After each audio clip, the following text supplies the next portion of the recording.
कोई सका अच्छा वक्ता होता है जो ध्यान से सुनता है, चिंतन करता है, ज्ञान की बातों को ग्रहण करता है, अपने जीवन में उतारने का प्रयास करता है। वही कल के दिन अपनी बातों से, अपने विचारों से, अपने कार्यों से, अपने व्यवहार से इस समाज को संदेश देता है। आप लोग भी एक आदर्श बनो, यही हमारा उद्देश्य है। आप लोग रोल मॉडल बनो हमारे समाज के। हम आपको कहते हैं संघर्ष हो, मेहनत हो, आपके भीतर जज्बा हो आगे बढ़ने की, कुछ करने की। क्योंकि जो सफर अख्तियार करते हैं, अख्तियार माने तय करना, रास्ते पर चलना, जो सफर अख्तियार करते हैं वही मंजिल को पार करते हैं। एक बार चलने का हौसला तो रखिए साथियों, क्योंकि ऐसे मुसाफिर का तो रास्ता भी इंतजार करते हैं। चलने का हौसला तो रखिए अपने भीतर। ये रास्ते तुम्हारे इंतजार कर रहे हैं। मैं कब मेरे ऊपर ऐसे संकल्पशील व्यक्ति, ऐसे जज्बावान व्यक्ति, ऐसे हौसले रखने वाले बेटी की चरण मेरे इस धरती पर पड़ेंगे, मैं उसे मंजिल तक पहुंचा दूंगा। बहुत सारे सहयोगी हैं। हम बेटियों को पढ़ाने के लिए कार्यक्रम चलाते हैं। अब मुझे खुशी है कि यहाँ बेटों से अधिक बेटियों की संख्या है। हम बेटी बचाओ बेटा पढ़ाओ, बेटी बचाओ बेटा बचाओ, बेटी बचाओ बेटी पढ़ाओ कार्यक्रम चलाते हैं। मुझे लग रहा है थोड़े दिन बाद बेटा बचाओ अभियान चलाना पड़ेगा। अधिकतर स्कूलों में मैं देखा हूं 2016 में रायगढ़ जिले में, हाँ सर, यहाँ एक चुना गया रायगढ़ जिले को कि इस रायगढ़ जिले में बेटे और बेटियों का अनुपात असंतुलित है। थोड़ा कोई दूसरा कार्यक्रम तो नहीं है, मैं जल्दी बंद कर दूंगा फिर नहीं। ताली वाली मत बचा देना बिना जरूरत। ध्यान से सुनो, अगर ज्ञान की बात मिले जहां भी ध्यान से सुनो। हम लोग हरपाल की 5 बातें पढ़ते थे प्राइमरी स्कूल में, हमारे समय था, आप लोगों के में है कि नहीं है। उसमें एक बात यह था कि जहां भी ज्ञान की बात मिले ध्यान से सुनो। होती है, मैं पढ़ते समय कुछ कविता लिखा करता था। मुझे मालूम नहीं था कि यह कविता भी कभी काम आ जाएगी। और जब नाम और परिचय और धीरे धीरे लोगों के बीच पहचान बना, आकाशवाणी में कविता पढ़ने के लिए बुलाया। उसमें एक काव्यांजलि कार्यक्रम होता है आकाशवाणी FM रेडियो रायगढ़ में। उसके बाद अंबिकापुर भी आकाशवाणी गए। 15 मिनट आपको कविता पढ़ना है सर, कम से कम 3-4 कविता पढ़ सकते हैं कि कविता 5-5 मिनट का। बिल्कुल सर, सिर्फ 15 मिनट कविता।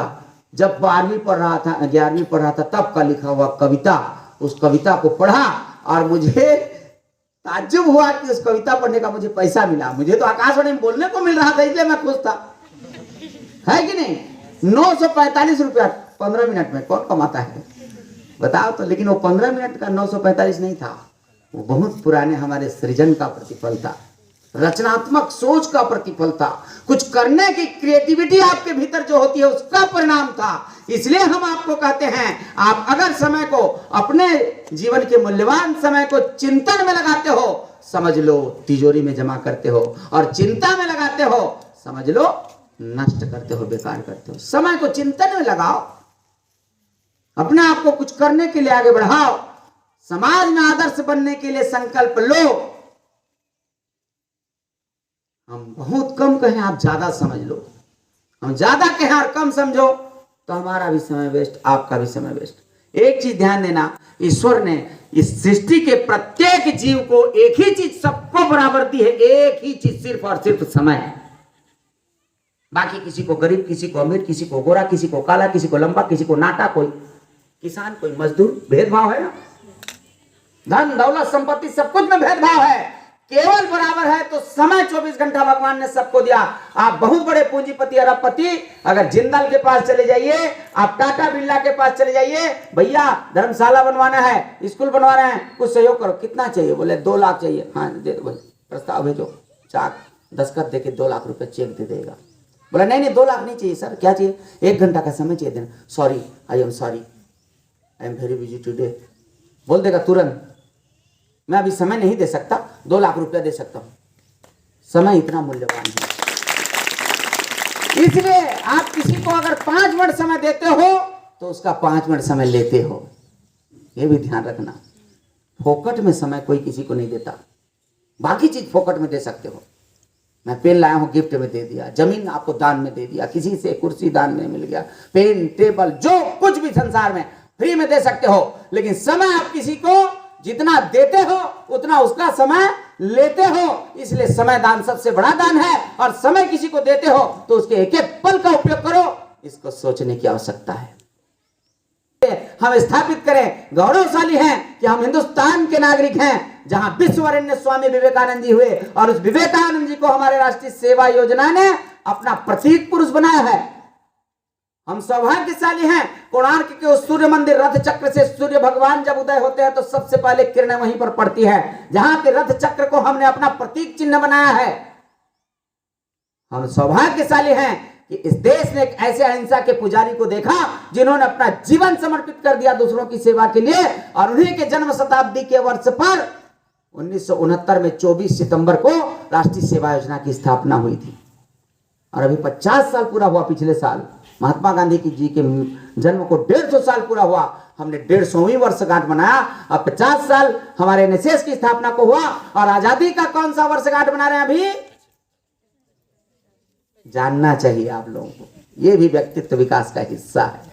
एनएसएस के कार्यक्रम जानेंगे हम, यदि अपने विरासत को नहीं जान पाएंगे, अपने गौरवशाली इतिहास को नहीं जान पाएंगे, अपने महापुरुषों के त्याग तपस्या बलिदान को नहीं जान पाएंगे, तो क्या इसीलिए उन्होंने लड़ाई लड़ी थी कि हम सुख भोग शांति इस प्रकृति वनास्थल सौंदर्य का केवल भोग करें? नहीं, जानो अपने इतिहास को। 21 साल का एक नौजवान हंसते हंसते फांसी के फंदे पर झूल जाता है। भगत सिंह बोला, भगत सिंह तेरे मरने से क्या होगा रे? क्या आजादी मिल जाएगी? क्या अंग्रेज लोग भाग जाएंगे डर के? क्या इस देश के लोगों को सुख शांति समृद्धि मिलेगी? तेरे माँ बाप अनाथ, तेरे माँ बाप बिलक बिलक कर रोएंगे, तेरे गांव के घर के लोग पछताएंगे। काहे को तू फांसी के फंदे पर झूलने के लिए तैयार हो जाता है? क्यों इतना देश के लिए अपने आप को जज्बा से भर लेता है?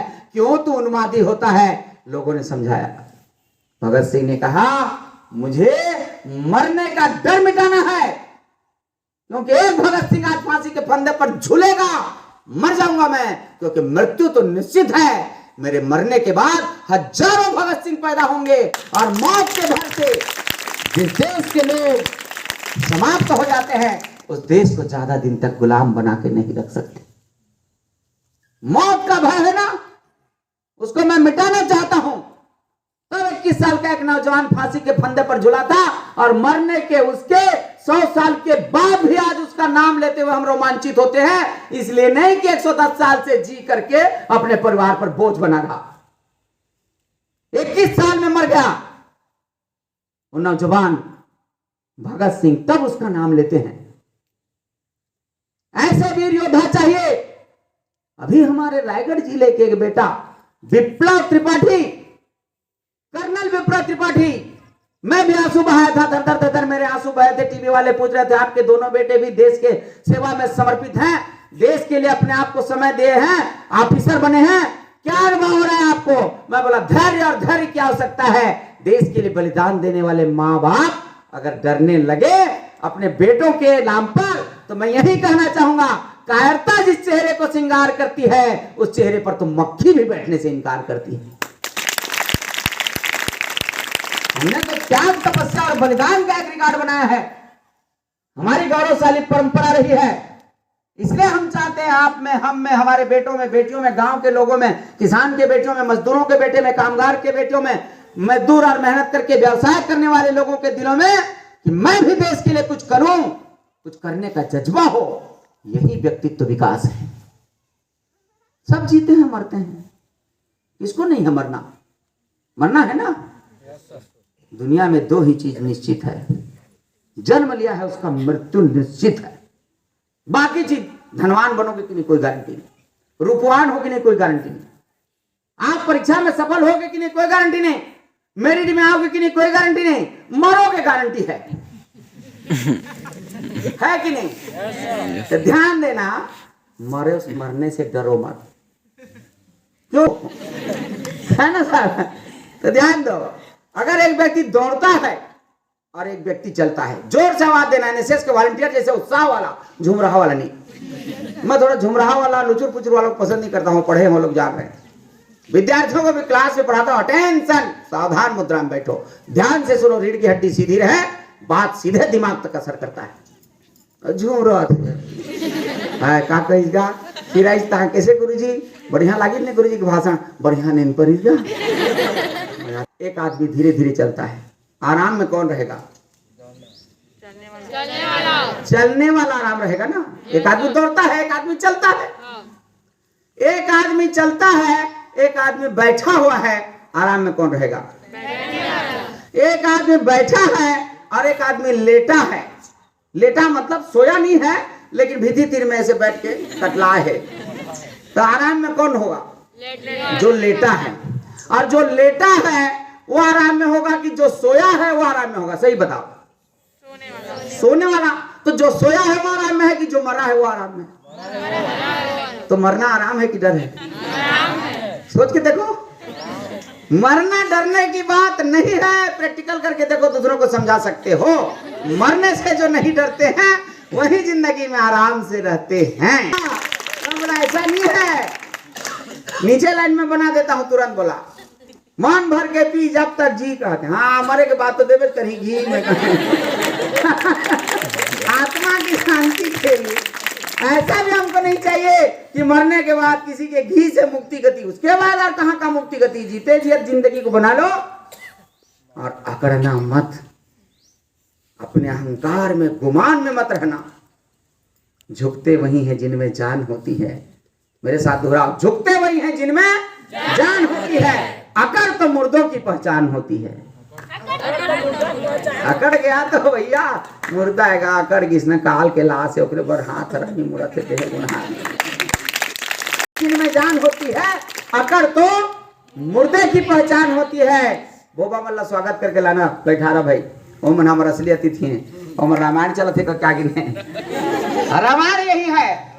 रामायण और महाभारत क्या है? जीवन जीने की कला सिखाती है। हमारा एनएसएस क्या सिखाता है? जीवन जीने की कला सिखाता है, व्यक्तित्व विकास करने की कला सिखाती है। और रामायण पढ़ लो, महाभारत पढ़ लो, भागवत पढ़ लो, जीवन जीने की अगर शिक्षा नहीं सीखे तो समझ लो हमारा जीवन बेकार।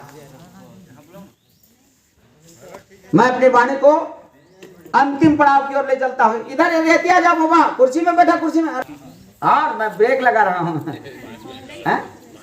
ठीक। सर जी लोगों का आग्रह कहें, निर्देश कहें, गांव के लोग भी श्रद्धा से आ गए। मैं तो जहां जाता हूं मैं बोल के रखता हूं कि गांव वालों को भी बोलना, रामायण प्रवचन, भागवत प्रवचन नहीं, एनएसएस प्रवचन होगा और उसमें हम रामायण भागवत को जोड़ देते हैं। एक गांव गए थे हम लोग, ध्यान से सुनिए आप। बोले भारत माता की। बोले कि मन को जो कंट्रोल करता है वही सफल होता है। अधिकतर हम लोग क्या होता है, बैठे हैं, सर जी लोगों का स्पीच चल रहा है, भाषण चल रहा है, ज्ञान की बात कर रहे हैं, और उधर दो जने कुकुर भूखा या कुछ, वो गुरु जी के बात को सुन के कुकुर के भूखने में उधर था। कौन काम आएगा आपका बताओ? कुत्ते का भूखना नहीं, दो लोगों का लड़ना नहीं, झिक झिक झिक झिक। ध्यान को मत बटाओ। युद्ध के मैदान में भगवान श्री कृष्ण ने अर्जुन को कहा, मन को कंट्रोल में करो, control your mind power. Arjun कहा, भगवान चंचलम ही मनः कृष्णा प्रमाथि बलवदृढ़म तस्याहं निग्रहम मन्ये वायोरिव सुदुष्करम। ये मेरा मन चंचल है भगवान, हवा के समान चलने वाला, द्रुतगामी है, यहां से वहां न जाने कहां कहां चला जाता है। मैं यहां बैठे रहता हूं, मन फिल्मी दुनिया में समाता है। मैं यहां बैठे रहता हूं और मन मेरा घर में रहते रे तमात दर्शन रहते। कुछ लोग यहाँ हैं और मन पबजी खेलते हैं मोबाइल। कुछ लोग यहाँ हैं, ध्यान कहीं और है। ज्ञान मिलेगा क्या? नहीं। जो देगा ध्यान उसी को मिलेगा ज्ञान। बिना बोले समझ जाते हो, कितने समझदार हो आप लोग। ध्यान आवश्यक है। भगवान को कहा, मेरा मन भटकते रहता है भगवान, कैसे करूं कंट्रोल? भगवान ने कहा, एक उपाय है, चंचलम ही मनः कृष्ण प्रमाथि बलवदृढ़म तस्याहं निग्रहम मन्ये वायुरिव सुदुष्करम। भगवान ने कहा, सुनो, असंशयं महाबाहो मनो दुर्निग्रहम चलम अभ्यासेन तु कौन्तेय वैराग्येन च गृह्यते। ये मन चंचल है, मान गया, लेकिन नियंत्रण करना है तो एक काम करना पड़ेगा। अर्जुन बोला, क्या? अभ्यास, बार बार अभ्यास और मोह को त्यागो। अभ्यास है न तू कौनते वैराग्य। वैराग्य क्या है आप बताओ? अभी ध्यान से और ईमानदारी से जवाब बताना। हम रोज अखबार में पढ़ते हैं, टेलीविजन में देखते हैं, हजारों चैनल चलते हैं, उसमें रोज समाचार पढ़ते हैं, आज आतंकवादियों ने इतने लोगों को मार दिया, आज मद्रास में बम विस्फोट से इतने लोग मर गए, आज वहां ये हो गया, इतने लोग खत्म हो गए, आज डकैती में लाखों की संपत्ति लूट ली गई। हम लोगों को कोई दुख नहीं लगता?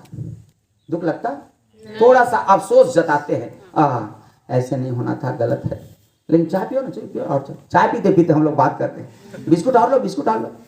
ज्यादा मरे होंगे, टीवी वाले कम बता रहे हैं, ऐसे चर्चा चलता है। माने मरने वाले का दुख हमको नहीं है, चर्चा चलता है जरूर।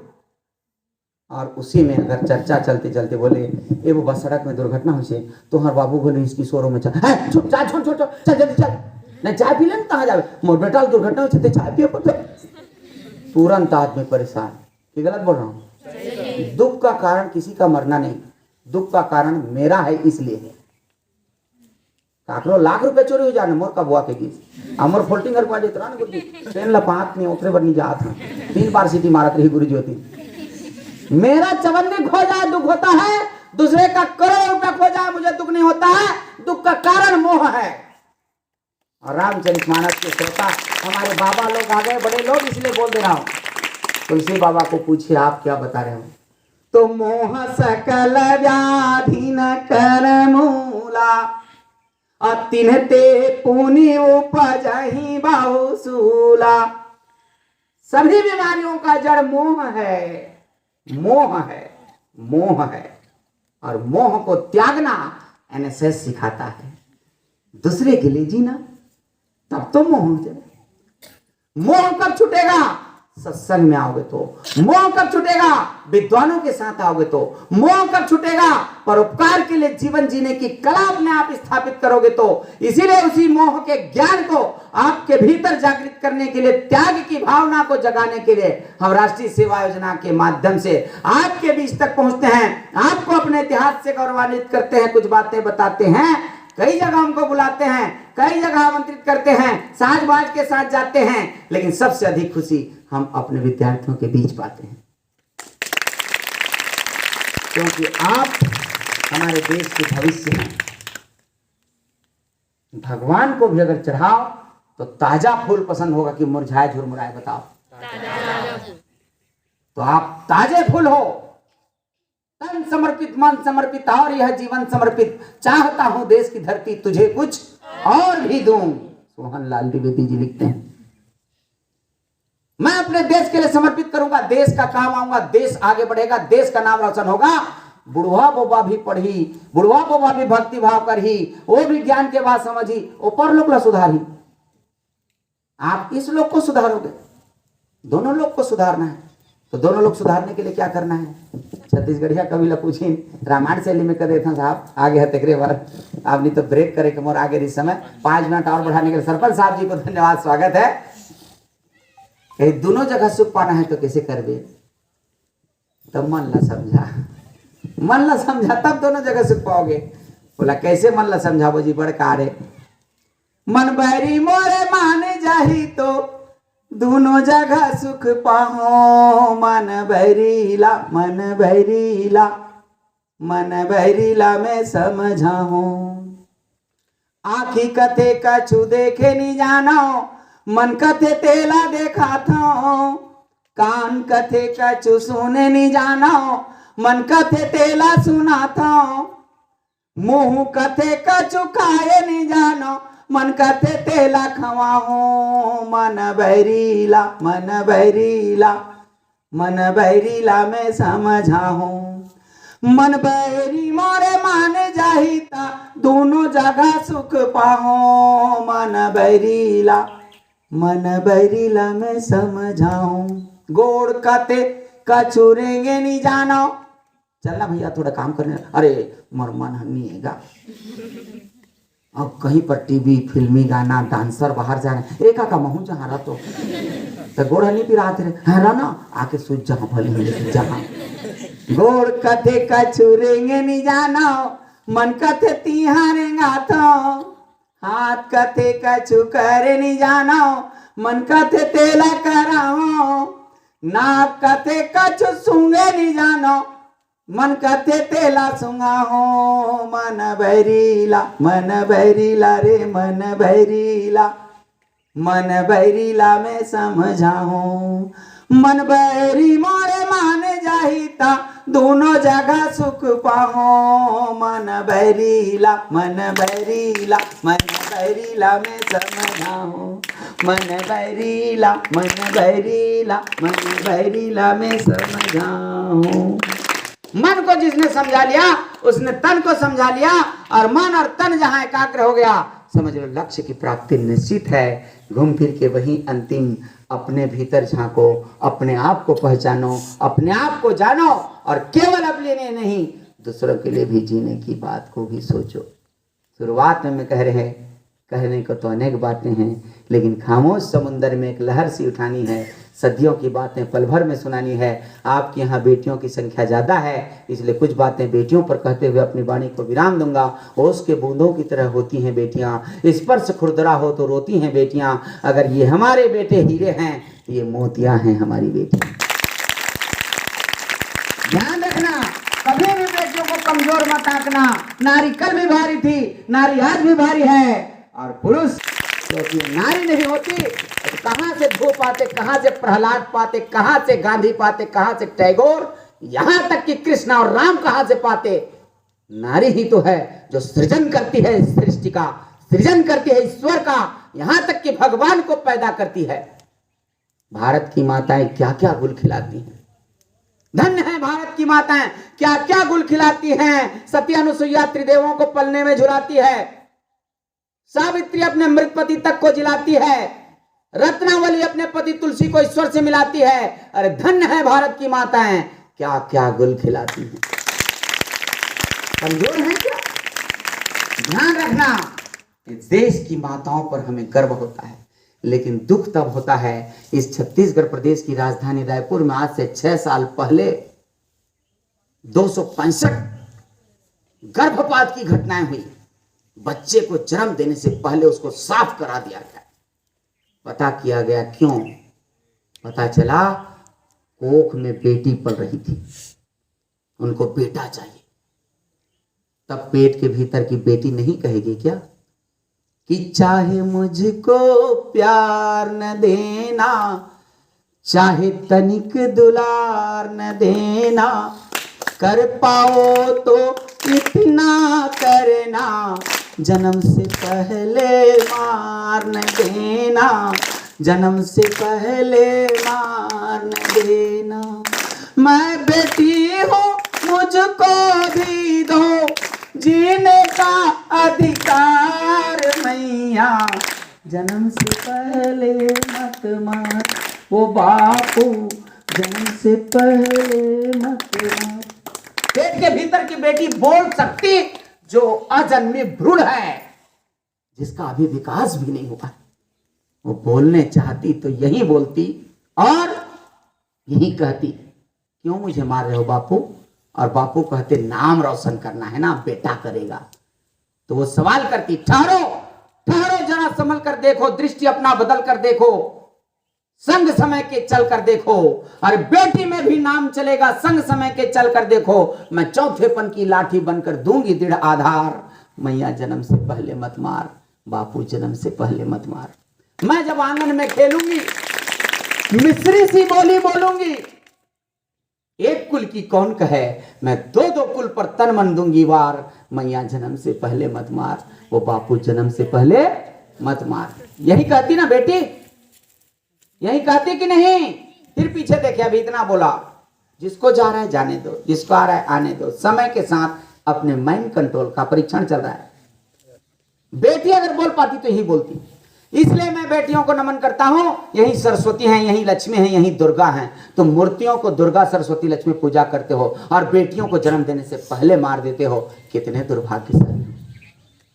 जीवित सरस्वती, जीवित लक्ष्मी, जीवित दुर्गा, और यही साक्षात भारत माता हैं। कौन हो तुम? किसी ने परिचय पूछा तो मेरा तो परिचय यही है कि मैं देश पर बलि जाने वालों की तकदीर हूं, मैं भारत माँ की तस्वीर हूं।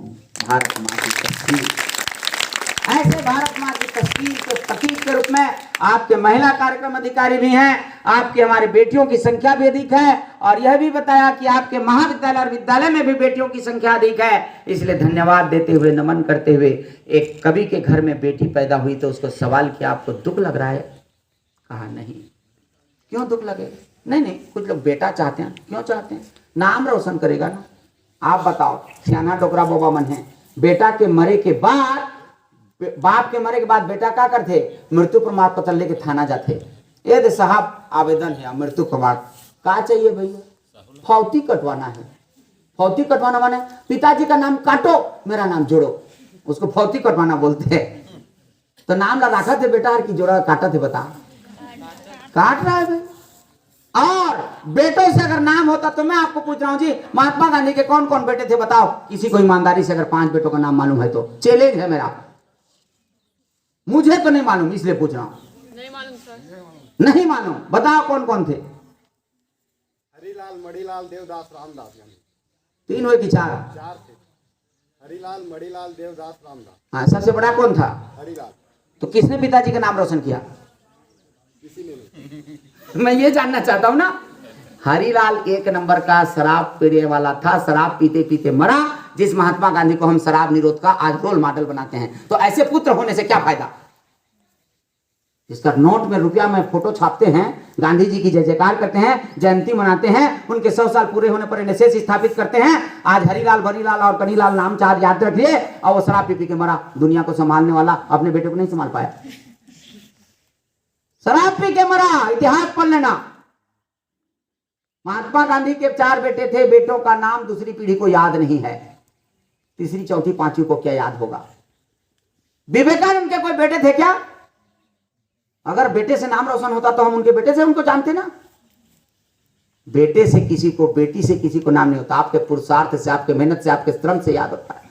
इसलिए बेटी कहती है, ठहरो जरा संभल कर देखो, बेटी में भी नाम चलेगा, दृष्टि अपना बदल कर देखो, चौथेपन की लाठी बनकर दूंगी देड़ाधार, मैया जन्म से पहले मत मार, बापू जन्म से पहले मत मार। और तब एक कवि को जब सवाल करते हैं, वो जवाब देता है, बेटी होने से दुख क्यों? क्योंकि बेटी भी न होती है तो नाम रोशन करती है, अब बेटा भी होता है तो कुल का सत्यानाश कर देता है। कोई गारंटी नहीं है कि बेटी हमारे कुल का नाम रोशन नहीं करेगी।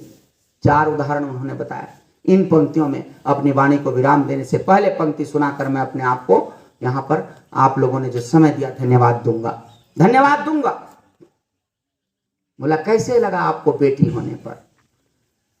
कहा बेटी होने पर मुझे खुशी हुई, गर्व हुई, अनुभूति हुई, क्योंकि देश की बेटियों ने इतना बड़ा नाम किया है। सुनो 4 लाइन कवि हमारे चौहान जी, विनीत चौहान जी की पंक्तियां हैं। इसी रफ्तार से, इसी प्रकार से बोला था, और इस कविता को मैंने लिखा था। आजकल तो यूट्यूब, फेसबुक, सोशल मीडिया में अनेक चीज, आप नाम लिखोगे तो आ जाएगा, उनकी कविता, बेटियों पर कविता लिखोगे तो आ जाएगा। लेकिन उस समय नहीं था, आज से 10 साल पहले की बात है। चक्रधर समारोह के मंच पर इस देश के स्थापित कवि विनीत चौहान ने जब अपनी ये पंक्तियां पढ़ी थी, तो मैंने उसको कैसे कोड वर्ड में लिखा था, और आज उसको रिपीट कर रहा हूं। मेहंदी कुमकुम रोली का त्योहार नहीं होता, रक्षाबंधन के चंदन का प्यार नहीं होता, सुना सुना आंगन होता है जिस घर में बेटी का अवतार नहीं होता। कहा क्यों? क्योंकि बेटियां भगवान का सबसे बड़ा वरदान होती हैं। वो पिता के सिर की पगड़ी और मां का परिधान होती हैं। जिस घर में बेटियां हो उस घर की दीवारें बोलती हैं। अल्पना, रंगोली, कल्पना, फुलवारी से सजा देती हैं। जिस घर में बेटियां हो उस घर की दीवारें बोलती हैं। बेटियां घर की पुरानी खिड़कियों को खोलती हैं। बेटियों ने हरदम घर का नाम ही रोशन किया है। वक्त पर बनकर के मीरा जहर का प्याला पिया है। हाथ में तलवार लेकर लक्ष्मीबाई बनी है। इंदिरा बनकर समूचे विश्व के आगे तनी है। मदर टेरेसा बनी तो करुणा का सागर हो गई हैं। और जाके नासा में कल्पना सितारे आसमान में हो गई हैं।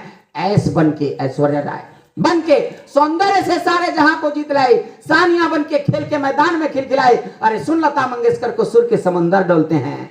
मूर्ख हैं जो हमारी बेटियों को बेटों से कम तोलते हैं। इतने बेटियों का नाम गिना दिया इन पंक्तियों में, और मुझे जहां तक अनुभव है, इन बेटियों के लिए इससे बेहतर पंक्ति नहीं हो सकती। मैं धन्यवाद देता हूं इन बेटियों को। याद रखना, सब कुछ याद रखना, लेकिन अपने मर्यादा, अपनी आन बान शान, माता पिता की अपेक्षा, गुरुजनों की सोच और इस समाज को सही दिशा देने से कभी पथभ्रष्ट मत होना। क्योंकि नारी समाज के लिए गौरव भी देती है, लेकिन वही नारी जब कभी कभी अपनी मर्यादा को लांघती है तो समाज, कुल, परिवार, घर सब कलंकित भी हो जाते हैं। ऐसा कोई काम मत करना। यह भी व्यक्तित्व विकास का हिस्सा है। बेटों से भी यही कहना है, किसी मायने में कम नहीं हो। ऐसा मत सोचना कि बेटियों के बारे में इतना लंबा चौड़ा बोल दिए, बेटे भी बहुत बड़े हैं। अच्छा काम करो, कोई बेटी या बेटे का तुलना नहीं है। रायगढ़ जिले में 1000 पुरुषों के पीछे 928 बेटियां थी। तब हमें चिन्हांकित करके यहाँ बेटी बचाओ बेटी पढ़ाओ अभियान चलाया। रायगढ़ के स्टेशन चौक का नाम बदल करके बेटी बचाओ बेटी पढ़ाओ चौक रखा गया। वहां पर आप भी कल भी आप जाएंगे तो देख सकते हैं। कलेक्टर साहब महिला बनाए गए, जिला पंचायत सीओ महिला बनाई गई, वहां के अध्यक्ष का सीट महिला के लिए आरक्षित किया गया, डीएफओ महिला को बनाया गया और नीचे से ऊपर तक महिलाओं को बनाकर 4 साल तक लगातार अभियान चलाया गया। और आज हम 1000 पुरुषों के पीछे लगभग 1000 महिलाएं हैं। संतुलन बना। बोला कौन सी चिंता की बात थी गुरुजी 1000 में 928? 1000 में 928 चिंता की बात नहीं थी। 1 लाख पुरुषों में केवल 92,000 महिलाएं थी। आज भी हमारा घरिया समाज में कदको जिला पूछा रहन, ए गुरुजी छोकरी नहीं पाथन बर बिहार करे बर तैयार है। देखते हो कि नहीं देखते हो? यहां तक कि मेरे को एक जन मेरा शिष्य बोला, सर आप तो समाज के पदाधिकारी हैं, आते हैं जाते हैं, अंतरजातीय विवाह को परमिशन दो घरिया लोग।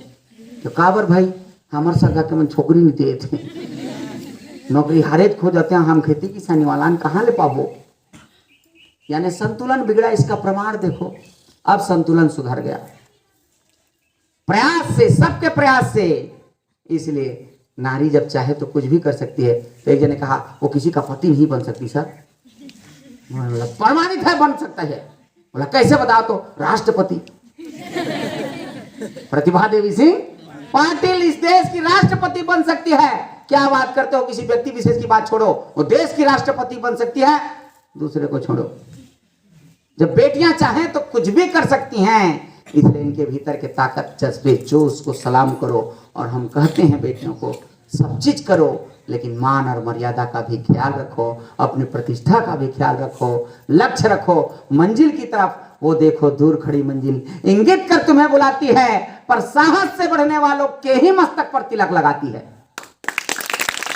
डरपोक को नहीं, कायरों को नहीं। आप सबको बहुत बहुत धन्यवाद।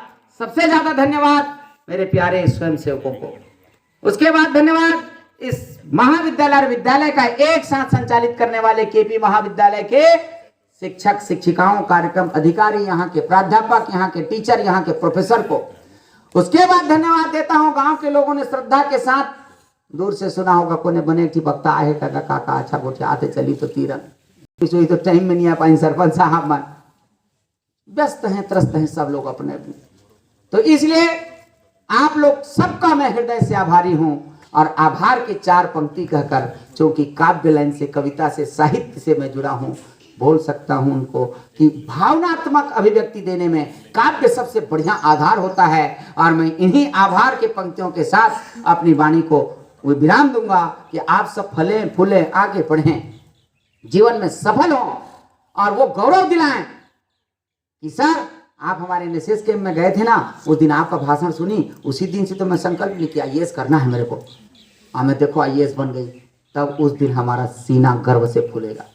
कोई बेटा कहे सर आपके भाषण सुने, हमारे एनएसएस कैंप में गए थे, तो जो जो सीखे ना उसको जीवन में उतारा और आज मैं आईएएस बन गया हूं, आईपीएस बन गया हूं, ऑफिसर बन गया हूं। कोई बात नहीं, कलेक्टर एसपी बनना जरूरी नहीं है। आप बिजनेस के श्रेष्ठ में सफल बनो, सफल किसान बनो, सफल इंसान बनो, कुछ भी बनो, एक सफल बनो। मजदूर भी बनते हो तो ईमानदारी से काम करके फन्ना ला बलहा का बढ़िया होता काम करते, ओकर में ठगा नारानी रहे। कथा कि नहीं गोंटे साहब, ठगवा लगा न बोला ही। जहां भी बनो, कुछ भी बनो, एक सफल इंसान बनो। इन्हीं पंक्तियों के साथ आप लोगों को धन्यवाद देते हुए अपनी वाणी को विराम दूंगा। और एक बात के लिए क्षमा मांगूंगा, मैं वक्ता हूं तो कहीं कहीं मुझे गुरुजी औथुर कुछ बोलत बोलत सब इतना बोलवा लेते हैं। रामायण प्रवचन वाले हैं तो आधा घंटा का समय कम पड़ता है और मैं 10-15 मिनट बोल के जाना था, लेकिन लगभग 45 मिनट बोल दिए जैसे लग रहा है। लेकिन आप लोगों को टाइम हुआ ऐसे लगा क्या? नहीं। तो समय जहां सिमट जाए समझ लो हम बंध गए। इन पंक्तियों के साथ आपको अपनी मैं आभार व्यक्त करता हूं। ध्यान से सुनना, इस पंक्ति को मेरी एक छात्रा ने मुझे लिख कर दिया था। मैंने उसको पूछा तुम्हें कहाँ से मिला था? उसने कहा सर मेरे भैया जी ने दिया था, ये आपके लायक है इसलिए दे रही हूँ। और इस पंक्ति को न जाने मैं कितने स्तर पर प्रयोग कर चुका हूँ कि मेरे घर से लगा हुआ फूलों का कोई बाग नहीं है। मैं संगीत भेंट में देता तो सरगम की कोई राग नहीं है। मैं हूं एक अकिंचन ऐसा, महंगी तोहफा लुटा न पाऊं। मैं सहज हृदय का भारी हूं, चिकनी बातें जुटा न पाऊं। आप सबके स्नेह और प्यार का क्या प्रकट करूं मैं आभार। मेरे आंखों में झलक रहा प्यार ही है आप सबका उपहार, आप सबका उपहार। धन्यवाद। जय हिंद, जय भारत, भारत माता की धन्यवाद।